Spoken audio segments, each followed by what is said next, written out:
अभी हम लोग ये चर्चा कर रहे थे कि हम लोग इतने कम क्यों हैं।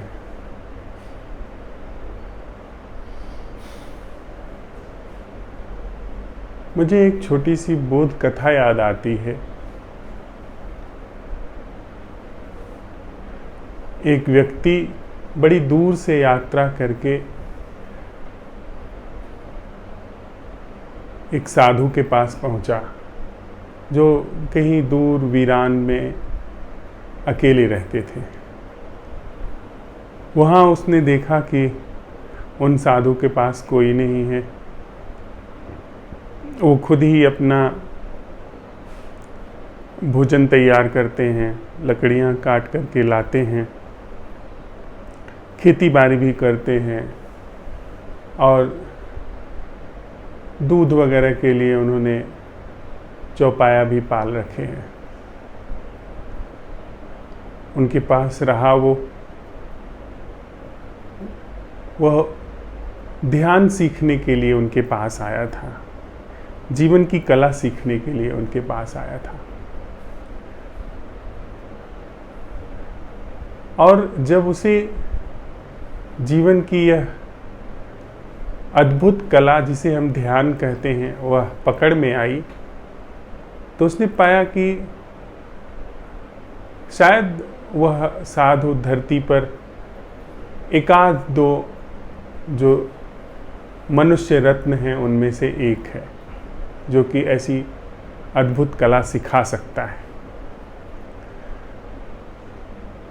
उसे बड़ा आश्चर्य हुआ कि जब मैं आया तब यहाँ कोई नहीं था इनके अतिरिक्त, और अब मैं यहाँ से जाने वाला हूँ, यहाँ फिर कोई नहीं होगा, फिर यही सज्जन अकेले रहेंगे, फिर ये क्या करेंगे। तो इस उत्सुकता के लिए उसने जाकर के उन साधु से पूछा कि अब तक की तो दिनचर्या में जानता रहा, रोज सुबह आप मुझे जगाते थे, मुझे साथ में ले जा कर के नदी के तट पर स्नान करवाते थे, फिर मुझे रोज ले आकर के ध्यान का उपदेश देते थे, ध्यान की कला सिखाते थे, और इसी दिनचर्या में मैं आपके पास रहा।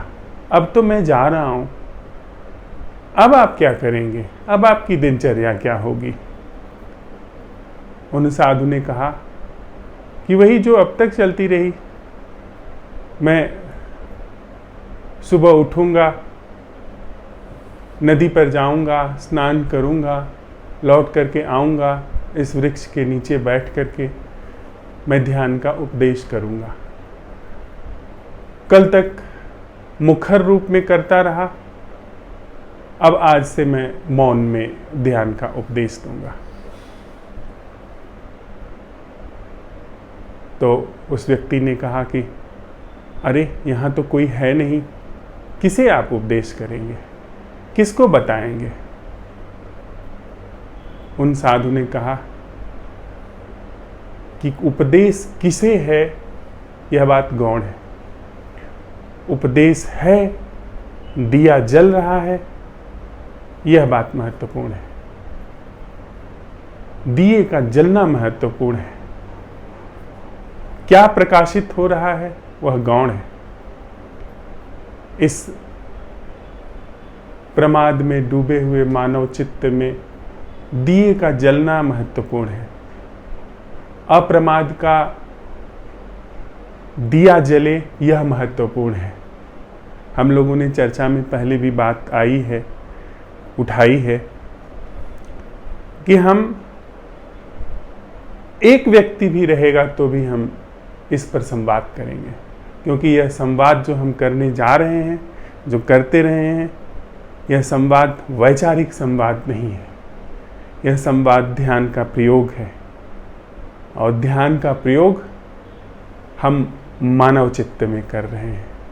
यह मानव चित्त व्यक्तिगत मानव चित्त नहीं है।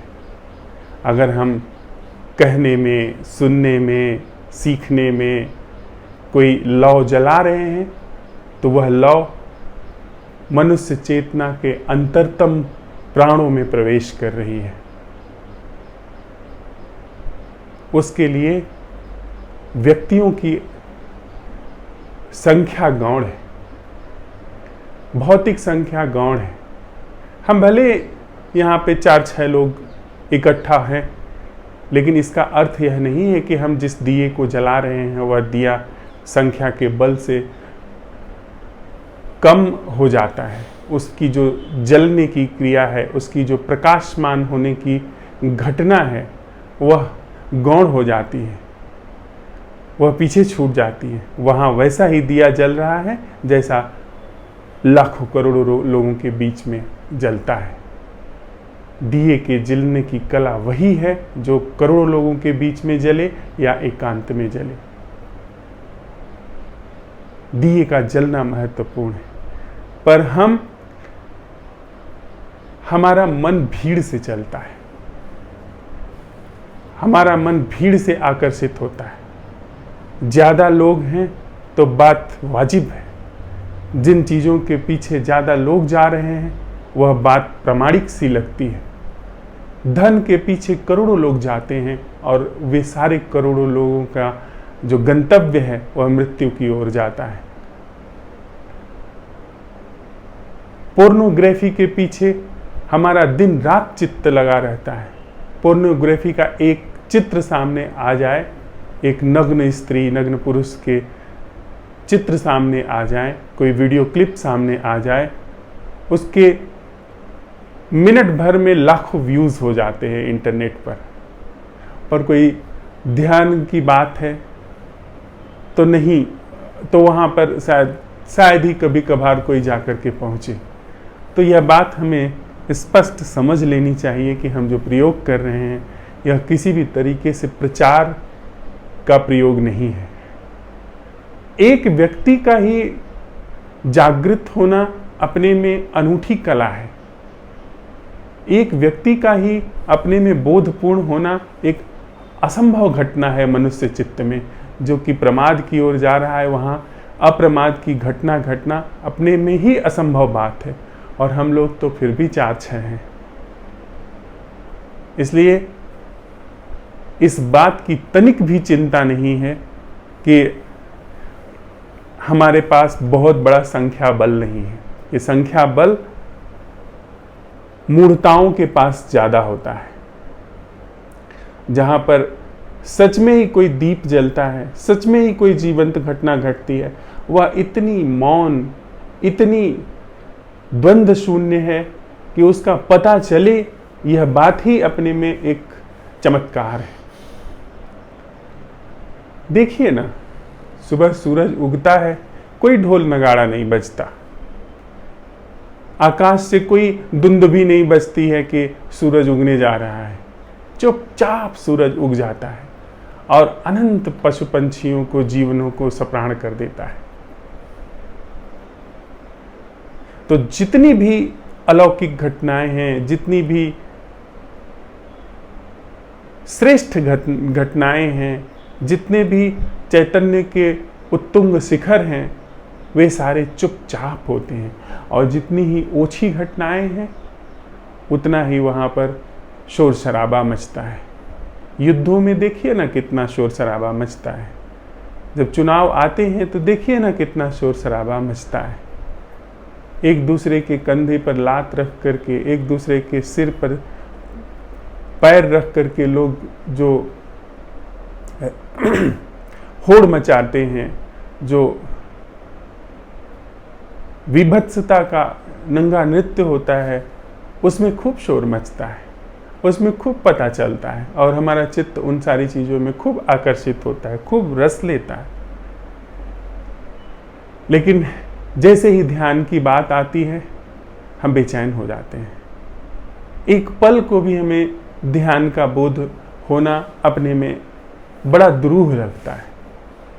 तो हम लोग अगर यहाँ पर साथ साथ चलते हुए प्रयोग करने जा रहे हैं तो यह बात स्पष्ट हो ले कि अगर दिए की एक छोटी सी लौ भी अगर जल रही है तो वह विराट अंधकार में निराली घटना है, अनूठी घटना है, न्यारी घटना है, और उसी के लिए हम इस ध्यानशाला में प्रवेश करेंगे। इन आने वाली बैठकों में, आने वाले इन 7 दिनों में हम जिस बिंदु को लेकर के, जिसके बहाने हम अन्वेषण में उतरने जा रहे हैं, जो हम लोगों ने संवाद का बिंदु चुना है, वह है अमृत देहरी पर मृत्यु के गीत।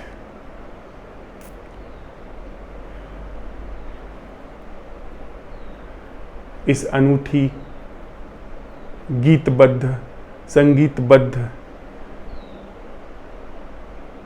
और सुस्पष्ट, निर्दोष अवलोकन की श्रृंखला का आज पहला दिन है और यह पहली बैठक है। आने वाले 7 दिनों में हम लोग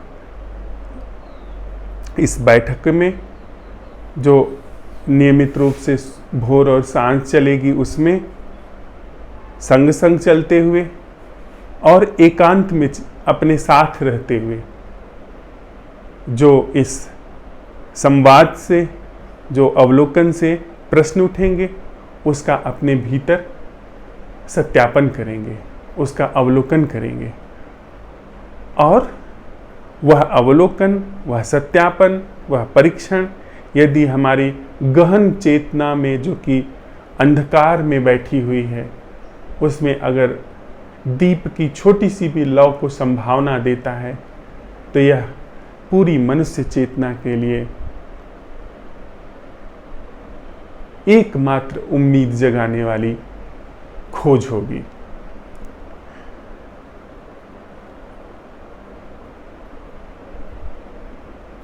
अमृत देहरी, अमृत क्या है? सबसे पहले हम लोग, जो हमने शीर्षक चुना है, उसके एक एक शब्द को थोड़ा समझते चलें। हमने बस शीर्षक चुन लिया है, न जाने क्यों चुन लिया है, हमें कुछ भी नहीं पता कि हम आगे कैसे जा रहे हैं। बस एक हमारे पास अवलोकन की कला है, श्रवण की कला है, सीखने की कला है, जो कि हम लोगों ने पिछली बैठकों में, पिछले अन्वेषणों में धीरे धीरे सीखनी शुरू की है।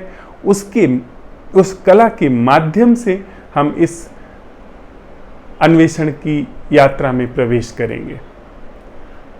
तो पहला ही शब्द आता है अमृत। हम 2 ढंग जानते हैं जीवन के, एक जीवित और दूसरा मृत। अमृत क्या है? जो न तो जीवित है न तो मृत है, वह क्या है? वह हमारी समझ के पार है। हम अधिकतम जो समझ सकते हैं, वह लंबे समय तक जीवित होना समझ सकते हैं। बहुत लंबे समय तक हमारे अंदर जो अमृत का अर्थ है, वह इसी तरह से व्याख्यायित है कि जीवन की बहुत लंबे समय तक की जो श्रृंखला है, उसे हम अमृत समझते हैं। और मृत जो समाप्त हो गया, जिसकी सारी संभावनाएं समाप्त हो गई। लेकिन अमृत क्या है, वह कैसे जीवित और मृत से न्यारा है, हमें नहीं पता। और देहरी, देहरी का अर्थ होता है वह द्वार, वह जगह जहां से उसका क्षेत्र शुरू होता है, जहां से मृत और अमृत के पार जो है उसका क्षेत्र शुरू होता है। हम 2 ही ढंग का जीवन जानते हैं, एक मृत और एक जीवित, लेकिन जो अमृत है वह हमारी समझ के पार है। तो देहरी का अर्थ है कि जहां से अमृत का जीवन शुरू होता है। तो वह अमृत देहरी क्या है, उसका हम इस ध्यानशाला में परीक्षण करेंगे। और इसी अमृत देहरी से जुड़ा हुआ दूसरा जो हमारा वक्तव्य है, मृत्यु के गीत। हम जिसे अपना होना समझते हैं वह मृत्यु से आबद्ध है, वह मृत्यु से जुड़ा हुआ है, उसमें मृत्यु आने ही वाली है। बस देर सबेर की बात है, थोड़ी देर पहले या थोड़ी देर बाद हम सब जिसे जीवन समझते हैं वह मृत्यु के गाल में जाने ही वाला है। तो उस अमृत की देहरी पर जो मृत और जीवित के पार है, उस पर हम जो मृत्यु से आबद्ध हैं, जो तथाकथित जीवन और तथाकथित मृत्यु, इन जिसे हम अपना होना जानते हैं, जिस शैली को हमने अपने जीवन का अनिवार्य अंग समझा है या अनिवार्य होना समझा है, उसके पार की हमको कोई खबर नहीं है। उसका निवेदन या रूखा सूखा कथन नहीं, उसका गीत। हम कोई यहां पे सुनिश्चित तर्कबद्ध श्रृंखला का अनुगमन करने नहीं जा रहे हैं कि हम एक बड़ी सोची विचारी तर्कों के द्वारा सुस्थापित की गई एक शैली को स्थापित कर रहे हैं। नहीं, यह जीवन है जिसे हम जीवन समझते हैं, जो कि जीवित और मृत से आबद्ध है। उसको इस तरीके से अमृत के द्वार पर हम प्रस्तुत करने जा रहे हैं कि वह प्रस्तुति रूखी सूखी ना हो, गीत की तरह हो। जब भी कोई प्रस्तुति गीत की तरह होती है, वह सोच विचार की इस पूरी श्रृंखला का अतिक्रमण कर देती है। जब भी कोई प्रस्तुति एक गीत की तरह होती है, तो उसमें कहीं न कहीं हमारे जीवन का संपूर्ण होना समाहित हो जाता है। जब हम कोरे ज्ञान की बात करते हैं, कोरे तर्कों की बात करते हैं, कोरे दर्शन की बात करते हैं, तो उसमें एक रूखा सूखापन है। लेकिन जिस तरीके से हम इन प्रश्नों में प्रवेश करने जा रहे हैं, वह सिर्फ कोरा तर्क नहीं है, कोरा दर्शन नहीं है, उसके साथ ही साथ हमारा हृदय भी सम्मिलित है, हमारे उसके साथ साथ आंसू भी सम्मिलित हैं, उसके साथ साथ हमारे हृदय की संवेदनाएं भी सम्मिलित हैं। अर्थात हम अपने समूचे होने के साथ प्रस्तुत होने जा रहे हैं उस अमृत की देहरी पर।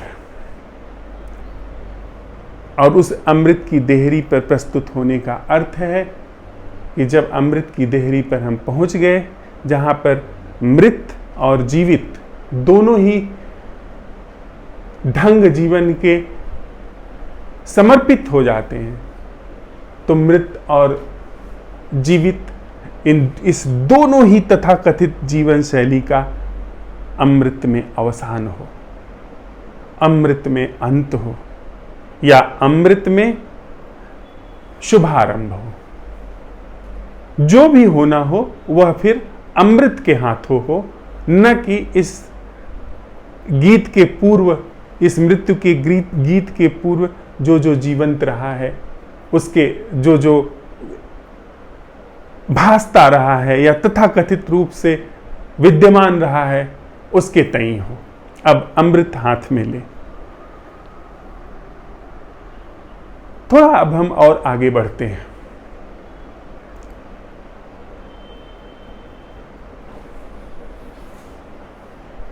एक बड़ी मीठी सी कथा है जो पुराणों में आती है, कृष्ण और सुदामा के संदर्भ में। कृष्ण और सुदामा गुरुकुल में एक साथ पढ़े थे। उन दोनों में बड़ी मित्रता थी, लेकिन समय बीता।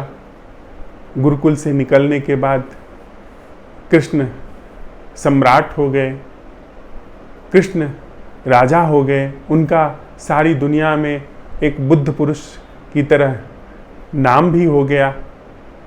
सुदामा गरीब ब्राह्मण थे और वो गरीब के ही गरीब बने रहे। किसी तरीके से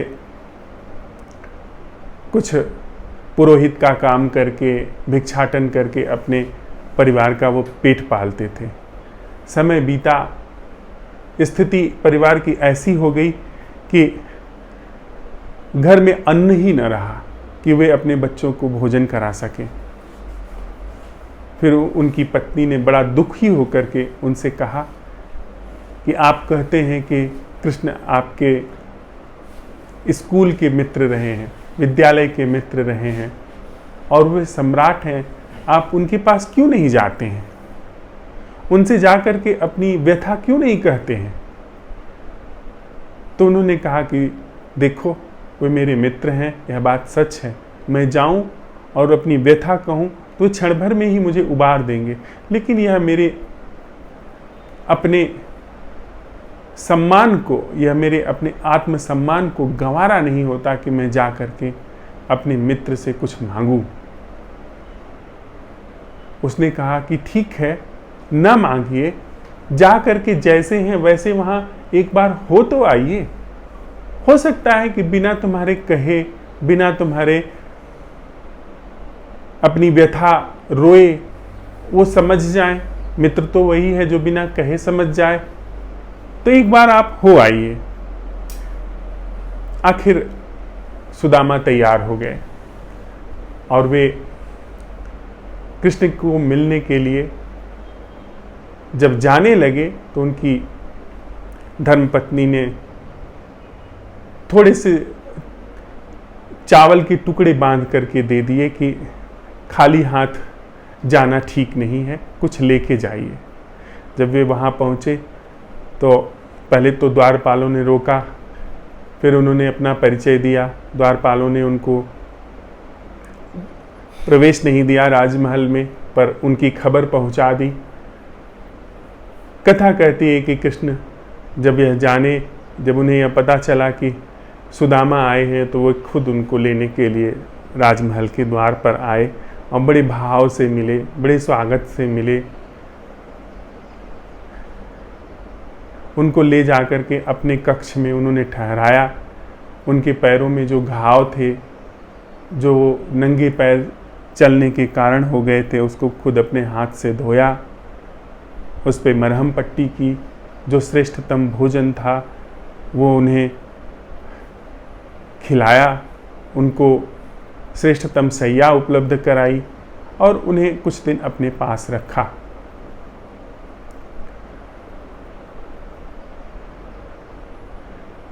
फिर जब समय थोड़ा बीता और सुदामा ने विदा मांगी तो उन्होंने खुशी खुशी उनको विदा दे दी। सुदामा खाली हाथ गए थे, खाली हाथ वहाँ से लौटे और लौटते समय खींचते हुए लौटे कि मैंने पहले ही कहा था धर्मपत्नी को कि देख, वहाँ जाने से कोई लाभ नहीं है, वहाँ जाने से कुछ ऐसा होने वाला नहीं है। बचपन के मित्र रहे हैं और अब सम्राट हो गए हैं तो अब बदल गए होंगे।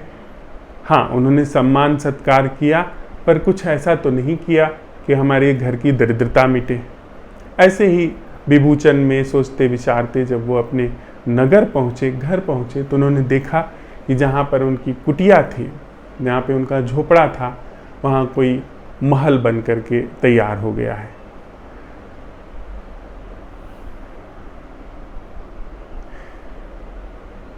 यह देख करके उन्होंने पहले यह समझा कि मैं कहीं गलत द्वार पर आ गया, गलत जगह पर आ गया, लेकिन ऊपर से उनकी पत्नी ने पुकारा छज्जे पर से, तब उन्हें बात समझ में आई कि यह सब कृष्ण का ही किया धरा है।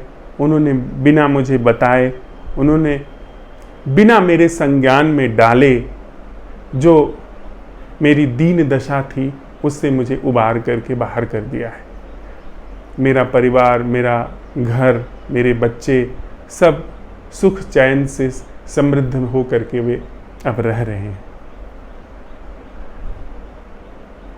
ठीक इसी तरीके से हम भी अमृत के द्वार पर पहुंच रहे हैं, अमृत की देहरी पर पहुंच रहे हैं। जहां पर हमारे कल्याण के लिए क्या होना है वह हमें कुछ भी नहीं पता। हमारे कल्याण के लिए क्या शुभ है हमको कुछ भी नहीं पता। बस हमने यह समझा है कि हम मृत्यु के चक्र में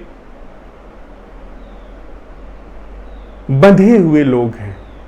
हमारा जीवन मृत्यु के चक्र में बंधा हुआ है और हम जस के तस बस अमृत की देहरी पर पहुंच रहे हैं।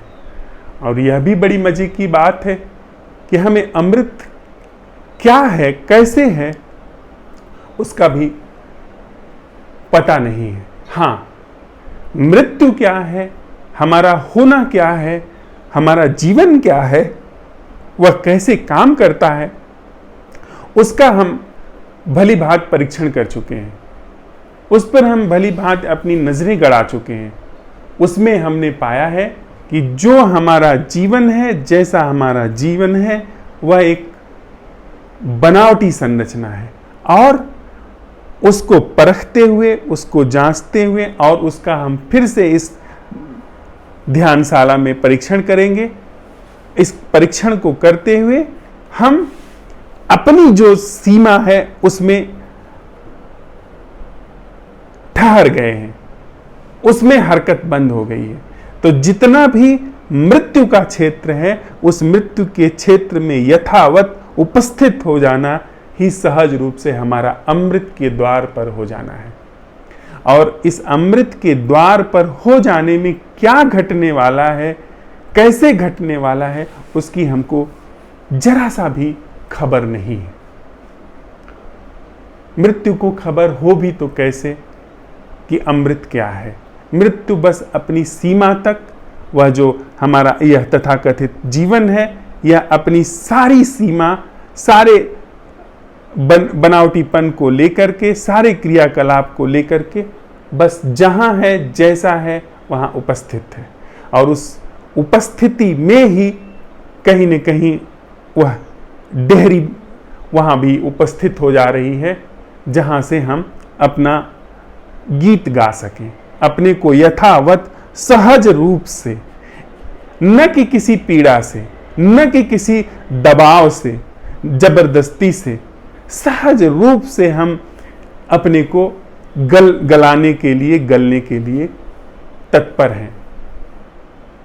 और इस ध्यानशाला में हम लोग वही गीत गाने जा रहे हैं जो कि हमारे बनावटीपन को, हमारी संरचना को बखूबी, खुशी खुशी उद्घाटित करते हुए, उसकी समूल जड़ से उद्घाटित करते हुए और वहां पर यथावत प्रस्तुत करें।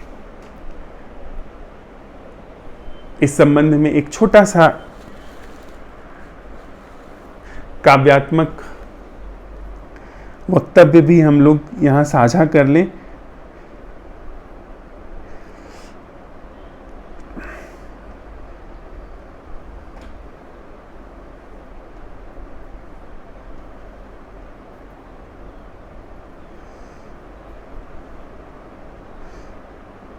यह एक पुरानी कविता है।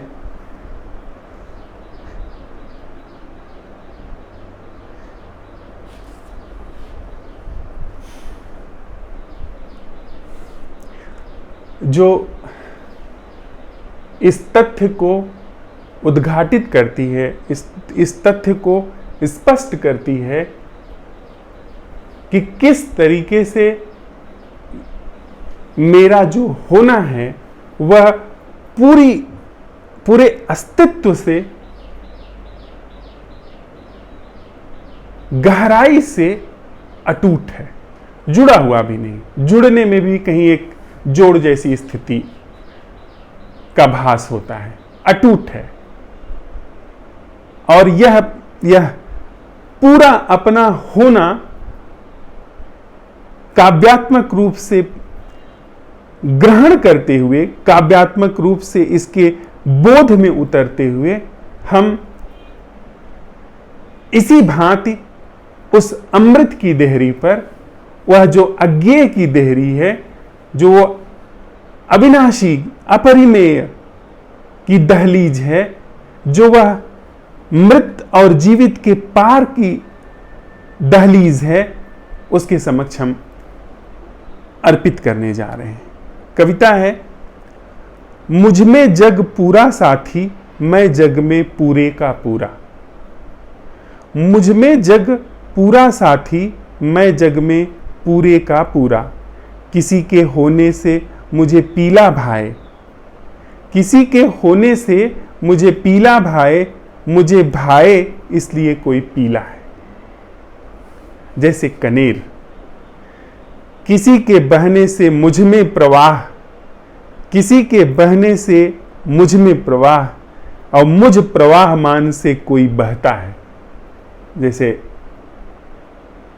श्वसन क्रिया या दरिया, दरिया बहता है, उसमें जो जल आता है, उस जल से मेरे अंदर प्रवाह होता है, उस जल को ग्रहण करने से मैं प्रवाहित होता हूं, और मुझ प्रवाहमान से कुछ है जो बहता है, जीवन धारा बहती। किसी के थिर होने से मैं अकंपित, किसी के थिर होने से मैं अकंपित, मेरी निश्चलता से कोई अविचल होता है। कुछ है थिर जिससे मैं अकंपित हूं, क्या है वह थिर मुझे नहीं पता, वह देहरी क्या है मुझे नहीं पता, और मेरी निश्चलता से कोई अविचल होता है। जब मैं निश्चल हूं, मेरे अंदर उस निश्चलता का उद्घाटन होता है, तो कोई अविचल होता है, कुछ है जो अविचल होता है। किसी के होने से मैं अकिंचन हूं, अब मेरे ना कुछ होना, मेरा ना कुछ होना किसी को रचता है। किसी के होने से मैं अकिंचन हूं, वह जो अमृत है, उसके समक्ष, उसकी उपस्थिति से, उसके बोध से मैं ना कुछ हूं, फिर मेरा कोई अस्तित्व तो नहीं है। और मेरा ना कुछ होना, और जब मैं ना कुछ होता हूं, मेरा अपना अस्तित्व मिटता है, यह किसी को रचता है, किसी अभूतपूर्व को, किसी अशेष सौभाग्य को रचता है। जैसे नभ, किसी के गीतों पर मैं रीझा हूं, और मेरी रीझ पर गीत किसी को उठता है। किसी के गीतों पर मैं रीझा हूं, वह जो हम लोग यहां बैठ करके कुछ अन्वेषण कर रहे हैं, तो कहीं ना कहीं हमारे प्राणों में वह रीझ प्रवेश कर गई है, जिसके कारण हम इतने व्यस्ततम जीवन से निकल करके इसके अन्वेषण में प्रवेश कर रहे हैं, और जो कि मिलना भी नहीं है, जिसमें क्या होना है, क्या मिलना है, उसका भी हमें कुछ भी नहीं पता। पर कहीं न कहीं जिसके गीतों से हम लोग रीझे हैं, कहीं न कहीं उसकी उपस्थिति हमारे भीतर है, और हमारी रीझ पर गीत किसी को उठता है, और हमारी इस रीझ से निश्चित रूप से गीत कहीं न कहीं उठ रहा है। कहीं न कहीं इस पूरी ह्यूमन कॉन्शसनेस में एक नई संभावना का उदय हो रहा है। मेरा अंतर्द्वंद युद्धों तक प्रसारित, मेरे भीतर जो कॉन्फ्लिक्ट्स हैं, यह वही हैं जो कि आगे बढ़कर युद्धों तक फैल जाते हैं। मेरा अंतर्द्वंद युद्धों तक प्रसारित, युद्धों से मैं खुद में लड़ता हूं, और जो चारों तरफ युद्ध हो रहे हैं, उससे मेरा चित्त प्रभावित हो रहा है, उससे मेरा जीवन प्रभावित हो रहा है। अगर सारी दुनिया में युद्ध हो रहे हैं, सकल मनुष्य दुखी है, पीड़ित है, संतप्त है, तो उससे यह चित्त प्रभावित है, यह मेरा जीवन प्रभावित है। और मेरे जीवन में कुछ अगर अंतर्द्वंद है, तो उससे पूरा जगत प्रभावित है। मेरी सोच का जगत समुच्चय, और जग ही बुनता मुझ में सोच विचार। मैं जो सोचता हूं, उससे यह संसार निर्मित होता है। मेरे अंदर जो सोच विचार है, उससे ही यह संसार निर्मित है। अगर मेरे अंदर सोच विचार न हो, तो जिसे मैं संसार कहता हूं, उसका कहीं कोई अस्तित्व नहीं है। मैं जो हूं, जैसा हूं, वैसा ही संसार मुझे दिखाई पड़ता है, और संसार जैसा है, उसका प्रतिनिधि मेरे रूप में उपस्थित है, उसका एक जीवंत रूप मेरे रूप में उपस्थित है। तो जैसा जगत है वैसा मैं हूं, और जैसा मैं हूं वैसा जगत बाहर है। मेरी तरंगों से किसी के पैरों में नर्तन है, और किसी के नर्तन से मुझ में तरंग। कविता सागर की लहरों की तरह ऊपर जाती है, कभी यह प्रसाद को छूती है और कभी मानव चित्त को छूती है। इसके पहले इसने मानव चित्त को छुआ कि यह जो सोच विचार है यह पूरी मनुष्य चेतना का सोच विचार है, और मनुष्य चेतना के सोच विचार का मैं प्रतिनिधि हूं। फिर से यह कविता आगे बढ़ती कहती है कि मेरी तरंगों से किसी के पैरों में नर्तन है। यदि मेरे जीवन में कोई नृत्य उतरता है, कोई अनूठा नृत्य उतरता है, तो इससे इस पूरी चेतना में एक नर्तन है। और कहीं नर्तन हुआ था जिससे मेरे पैरों में तरंग आई है नर्तन करने की। हमसे पहले जो लोग हुए हैं उनके पैरों में जो नर्तन आया है, जिन्होंने इस तरफ यात्रा की है, जिन्होंने इस तरफ अपना जीवन अर्पित किया है, उन थोड़े से लोगों के कारण ही हमारे अंदर इस तरह के नृत्य के लिए, इस तरह के जीवन के उद्घाटन के लिए प्यास है। और हमारी जो प्यास है इसी से थोड़ा आगे संभावनाओं का मनुष्य चित्त में, मनुष्य चेतना में नर्तन है। जिस निनाद से मुझ में स्वर है, मैं गुंजित उस अखंड निनाद में। जिस निनाद से मुझ में स्वर है, वह जो मेरे अंदर का मौन है, वह जो मेरे अंदर बिना चोट की, बिना शब्दों के चोट की जो ध्वनि है, उसी से मुझ में स्वर है। और यह जो सारा स्वर है, यही सारा स्वर मुझे उस निनाद की ओर उतरने के लिए प्रेरित कर रहा है। मैं ही गुंजित उस अखंड निनाद में, और ये जो मेरा होना है यह उसी अखंड निनाद में गुंजायमान है। मेरी अभीप्सा से किसी ने रहस्य देखा, यह जो मेरे अंदर प्यास उठी है, इसी से कहीं रहस्य का उद्घाटन होता है। और किसी के दर्शन से मुझ में प्यास, और किसी का जो दर्शन था, किसी ने जो यहां पर एक अलौकिक देखा, उसकी वजह से हम लोगों के प्राणों में सहज ही प्यास उठ रही है। मेरे प्रश्नों से किसी में करुणा है, और किसी की करुणा से मुझ में प्रश्न। मेरे प्रश्नों से किसी में करुणा है। मैंने जब मनुष्य के रूप में प्रश्न उठाया है किसी ऐसे व्यक्ति से जो इसके संबंध में एक अंतर्दृष्टि रखता है, तो मेरे प्रश्नों से उसके अंदर करुणा का उदय हुआ है, या उसकी करुणा मुखरित हुई है, वह मौन करुणा मुखरित हुई है।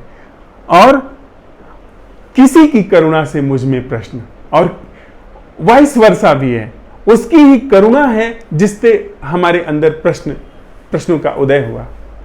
उसकी वजह से ही हमारे जीवन में असंभव प्रश्नों का प्रवेश हुआ है। अगर उस तरह का वक्तव्य नहीं होता, उस तरह का जीवन नहीं होता, तो हमारे जीवन में कभी भी प्रश्नों का प्रवेश नहीं होता।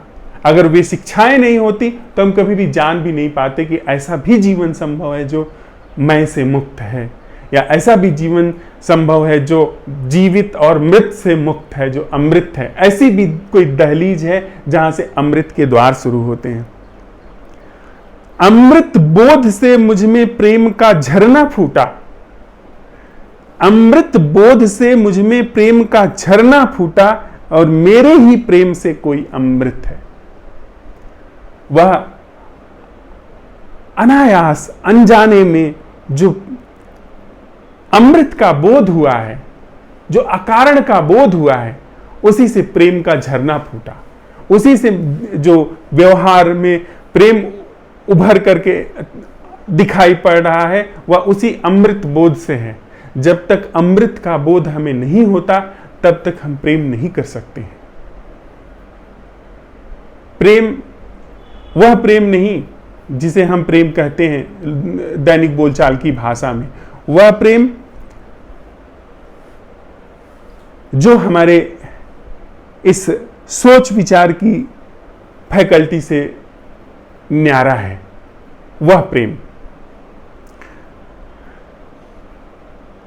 तो किसी अमृत बोध से हमारे भीतर प्रेम का झरना फूटा है और हमारे भीतर प्रेम है, इसलिए कुछ है जो अमृत है। वह प्रेम और अमृत दोनों दो चीजें नहीं। जिसे भरपूर जान भी मूक हूं मैं, जिसे भरपूर जान भी मूक हूं मैं। ऐसा नहीं कि उसे जाना नहीं गया है, ऐसा नहीं कि उसे जाना नहीं जा सकता है, पर उसको जानने के बाद जब कहना होता है उसे, तो मुख के अलावा, मौन के अलावा और कोई उपाय नहीं। और वह मुझसे न्यारा हो भी मैं से मुखर है, और वह मुझसे न्यारा है, वह मेरे सोच विचार के दायरे में नहीं आता, फिर भी उसको कहने के लिए, उसको प्रकट करने के लिए, उसको अभिव्यक्त करने के लिए, उसके समक्ष अपने समूचे अस्तित्व को, अपनी समूची संरचना को विसर्जित करने के लिए मुखर हूं मैं बोल रहा हूं, मेरे मुंह में जबान है। तो